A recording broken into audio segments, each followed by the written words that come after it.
भट्टी साहब से मैं उनकी राय जानना चाहती हूँ, क्योंकि उस वक्त भट्टी साहब भी बड़े इंकशाफात हमारे लिए करते थे, सब कुछ बताते थे। बल्कि वजीर आजम ऑफिस की जब बात हो रही है तो बड़ी सुनगुन होती थी, बड़ी खबरें होती थी भट्टी साहब को। भट्टी साहब, तो ये जो बातें इस वक्त हो रही हैं, फैसल लाडा साहब जो बात कर रहे हैं, आपके ख्याल में फैज़ हमीद साहब की गवाही की अहमियत क्या होगी, और मोर इम्पॉर्टेंटली वो खान साहब के लिए कितनी खतरनाक हो सकती है?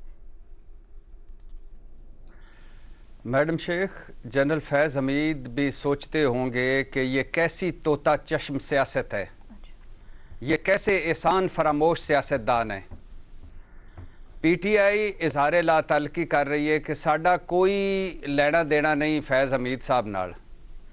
चलो, इमरान खान साहब और पीटीआई वाले तो इस वक्त पहले ही मुकदमों में हैं, जेलों हवालातों में हैं, पेशियां भुगत रहे हैं, अंडरग्राउंड हैं और अपने अपने मुकदमों का सामना कर रहे हैं।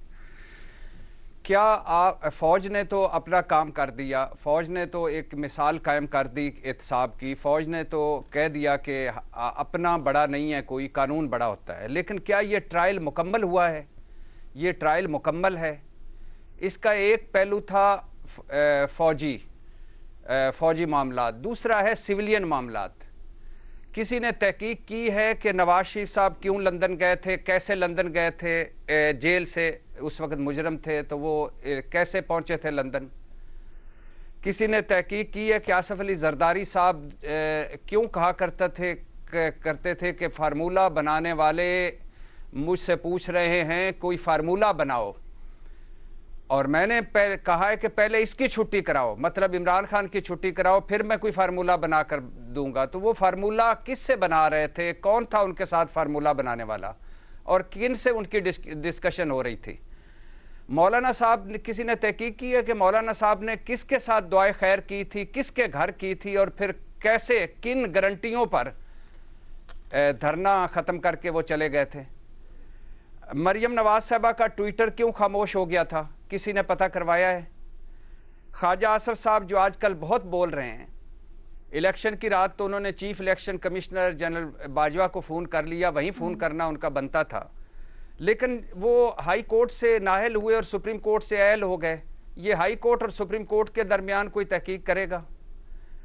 और फिर शहबाज शरीफ साहब क्यों कहा करते थे कि इलेक्शन से एक महीना पहले मैं वज़ीर आज़म बन चुका था, काबीना के नाम फाइनल हो चुके थे।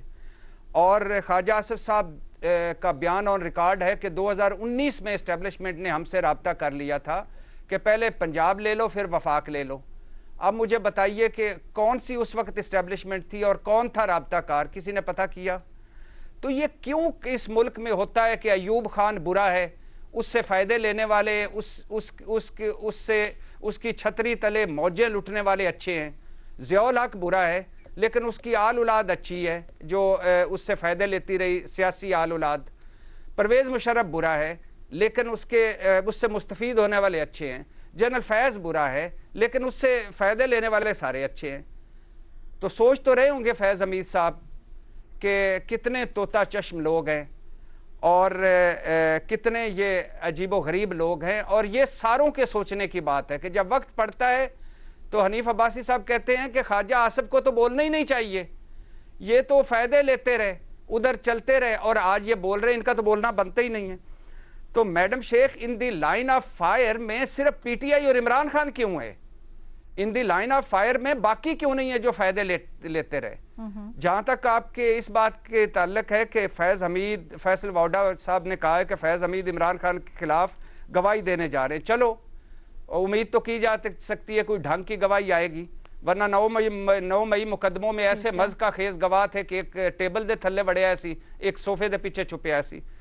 और मैडम शेख, कि जब आपको याद होगा कि जब जन फैज़ हमीद गिरफ्तार हुए थे तो अगले दिन अडियाला से इमरान खान का बयान आया था कि ये जन फैज़ हमीद की गिरफ्तारी जो है ये मुझे फंसाने की कोशिश है और मेरे खिलाफ फौजी अदालत में मुकदमा चलाने की कोशिश है और फैज़ हमीद को मेरे खिलाफ वादा माफ गवाह बनाने की कोशिश है। अब आपने कहा कि एक खतरे की आखिरी चंद जुमले के खतरे की घंटी बजाई आपने। अब बताइए मुझे, इमरान खान जेल में है, एहलिया जेल में, उनकी बहनों पर मुकदमे हैं, पार्टी के 98% सियासतदान मुकदमे भुगत रहे हैं, गद्दारी की बातें हो रही हैं, पार्टी पर पाबंदी की बातें हो रही हैं, गवर्नर राज खैबर पख्तूनख्वा में उनकी बातें हो रही हैं। इमरान खान पर कई 9 मई के मुकदमे हैं। कौन सी और खतरे की घंटी बजनी बाकी रह गई है? खतरे की घंटी तो इतनी बजी है, इतनी बार बजी है कि अब खतरे की घंटी खुद खतरे में है। सर ये तो आप लोग मुझे बताएंगे ना, वो ये तो इंकशाफात जो हो रहे हैं उसी की रोशनी में हम आपसे पूछेंगे क्या वाकई में इंकशाफात हो सकते हैं मैडम शेख क्या हो सकता है? मैं यही आपसे जानना चाह रही हूं ना सर, वो बताएंगे। यही तो सवाल है।